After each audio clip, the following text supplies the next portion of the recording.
Hi everyone. இன்றைக்கி வீடியோவில் பாங்கோலி குழம்பு எப்படி பண்ணுறதுன்னு பார்க்க போகிறோம். அதுக்கு முன்னாடி இந்த டர்க்கியை நான் ஆன்லைனில் தான் ஆர்டர் பண்ணி வாங்கினேன். ஷாப்பில் கிடைக்கல, அதனால் நான் ஆன்லைனில் வாங்கியிருக்கேன்.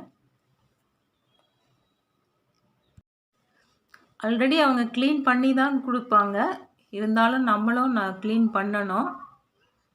ஸோ இதை நான் ஒரு 4-5 தண்ணி ஊற்றி நல்லா கழுவிட்டு எப்படி சிக்கன் க்ளீன் பண்ணுவீங்களோ அந்த மாதிரி க்ளீன் பண்ணிவிடுங்க. க்ளீன் பண்ணி முடித்ததுக்கு அப்புறம் கூடவே மஞ்சள் தூள்,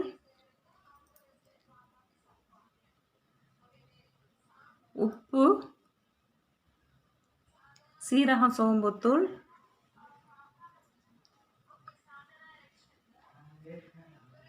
அடுத்து மல்லித்தூள் 2 டீஸ்பூன் போடுங்க, மிளகாத்தூள் 2 டீஸ்பூன்,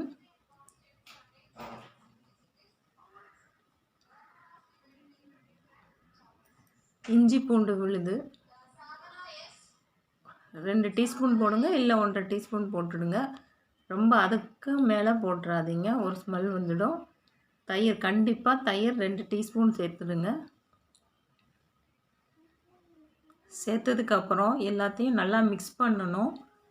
மிக்ஸ் பண்ணி ஒரு 20 நிமிஷம் அதை வச்சுடுங்க. 20 நிமிஷம் ஆனதுக்கு அப்புறம் இந்த மாதிரி பாத்திரத்தில் ஆயில் ஊற்றிடுங்க. ஊற்றினதுக்கப்புறம் சின்ன பட்டை, ஏலக்காய், வேறு எதுவும் போட வேண்டியதில்லை. இது பொரிஞ்சு வந்ததுக்கு அப்புறம் வெங்காயம்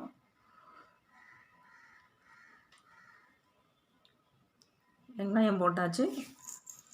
இது கோல்டன் ப்ரௌன் கலரில் வரணும்.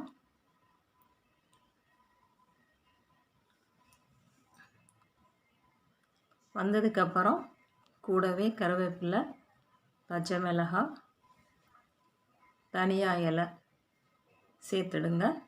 சேர்த்து அதையும் மிக்ஸ் பண்ணி வதக்கணும். வதங்கினதுக்கப்புறம் தக்காளி சேர்த்துடுங்க. தக்காளியும் சேர்த்து நல்லா வதங்கி வந்ததுக்கு அப்புறம் வதங்கிடுச்சு.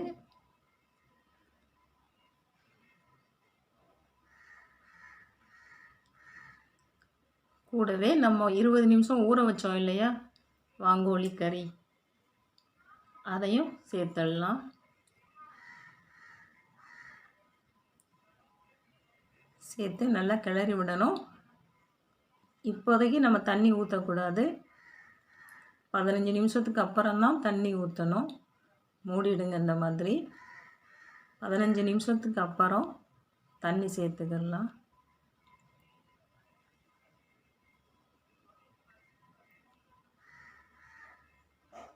வாங்கோலி கறி ரொம்ப ரஃப்பாக இருக்கும், அதனால் சீக்கிரம் வேகாது.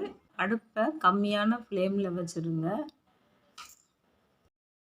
அப்படி இல்லைன்னா குக்கரில் ஒரு 4-5 விசில் வச்சுடுங்க. இப்போது தேங்காய் சேர்த்துடலாம். தேங்காயும் நல்லா மிக்ஸ் பண்ணிவிடுங்க. தேங்காயும் நல்லா கொதித்து வரணும். கொதித்து வந்ததுக்கப்புறம் பட்டாணி, பச்சை பட்டாணி இருக்கு இல்லையா, இது கண்டிப்பாக சேர்த்து செஞ்சு பாருங்கள். இதுதான் டேஸ்ட்டே.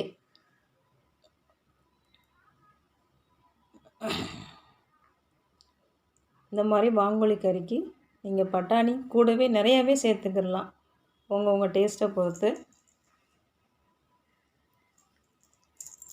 1 கிலோ வாங்கோலி கறினா நீங்கள் 1/4 கிலோ அது பச்சை பட்டாணி போடலாம், நல்லா டேஸ்ட்டு வரும்.